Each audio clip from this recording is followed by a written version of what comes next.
Welcome to SWSi Floristry. This is a demonstration video using fine wire techniques to create a hair circlet. I'm going to start by putting two 22 wires together to form a guide wire, which will help us to guide the flowers along. I'm going to parafilm these together. The average size of a head is around 59 centimeters in diameter. So we base that by placing the two wires together to form one longer wire.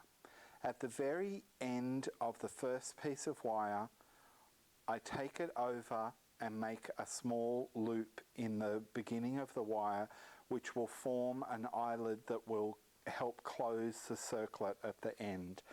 I just want to make sure that I parafilm this down nice and firmly, because that will be the thing that will hold the circlet together. I'm going to start by placing an ivy leaf, a supported ivy leaf, over the eyelid, and we want the support wire of the ivy leaf to be in line with the beginning of the eyelid. We then can start to put the parafilm, stretch and twist as we go to adhere everything onto the guide wire. What I'm then going to start adding are some spray roses, some Ming fern and some hypericum berry. The main thing when creating a circlet is to keep a sequence or pattern in form. So when I start with an ivy leaf and add some Ming fern and then one of the hypericum berries, I need to repeat that pattern constantly throughout the design to make sure that a sequence is formed. I'm going to place a hypericum berry on the right of the rose bud, and then I'm going to zigzag down by changing the side of the hypericum berry as I go down to add another form of pattern into the sequence.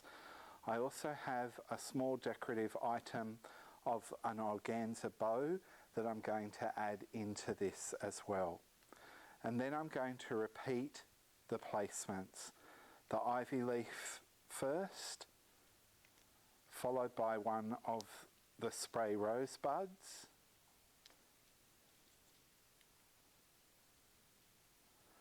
on top of the ivy.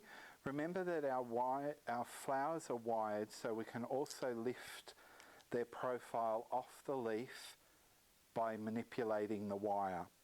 We don't want this to appear too flat. I then add another piece of the Ming fern near the rose, but this time the berry is going to go on the left of the rosebud, whereas before it was on the right. That's going to cause another pattern in the sequence. Then I'm going to add in my decorative element of the organza. I'm going to continue this pattern along the length of the guide wire. And then when we come to around halfway along, we'll put another hook attachment in, which we'll show in detail. I'm now going to insert an eyelid along the circlet that can be used to be attached into the wearer's hair. I've got half a piece of 22 wire, and I'm going to bend it over and just twist it twice to form a more opened eyelid. I'm then going to place that on the back of my circlet. I've been continuing along with the flower placement in the circlet. In that pattern again, doing the hypericum berry each side of the roses to give a different sequence. And now that I've come about a third of the way along the length of the circlet, that's where I place the first hair attachment eyelet in. Then I'm going to continue along with the pattern another third. I've created a second hair eyelet or attachment, and I've come along 1/3 along the circlet, and now I've come another third, and this is going to be the second hair attachment. I'm going to put that under the circlet so I can bend it out later for a bobby pin or hairpin to go through to hold the circlet firmly in the girl's hair. I'm then going to continue by stretching and twisting the parafilm around, and what I'm also doing is curving the wire, the guide wire, as I go so that it's a rounded shape to fit the head of the wearer. We don't twist this at the end, we curve it as we go so that we don't have too much projection of the flowers out from the main guide wire, and we'll still have the volume of the flowers, but we won't have space in between the flowers showing the mechanics or the wiring. I'm going to continue now and finish the last third of the circlet off with the same pattern: a rose, an ivy leaf, a rose, the ming and the hypericum berry either to the left or the right of the rose. I'm now going to close the end of the circlet.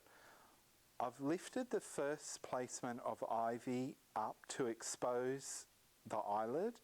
Now I'm going to pass the end of the guide wire through the eyelid and close it over to form a clasp. I can then bend the rose and ivy leaf back down to form a full circlet of flowers. To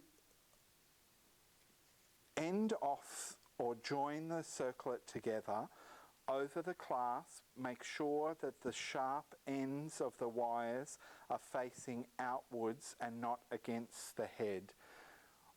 I have then made some trails using the same treatment of the organza ribbon and some china knot. What I'm going to do is tie a piece of the china cord around the eyelid and clasp to secure it. Then with a figure 8 bow that has been held together with some wire in the center, I'm going to then put the drops into that and tie that onto the back of the circlet. The bow goes at the back of the circlet over the eyelid and clasp because we want to maintain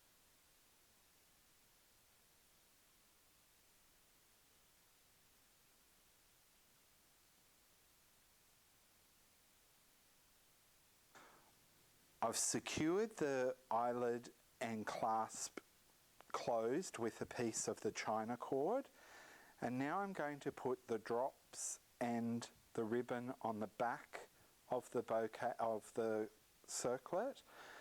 We put the ribbon on the back of the circlet because I want to identify where the two hair clasps are to put the pins through, which will basically sit each side of the girl's head. You'll then have the drops of ribbon and cord at the back, and this is our fine wiring technique hair circlet.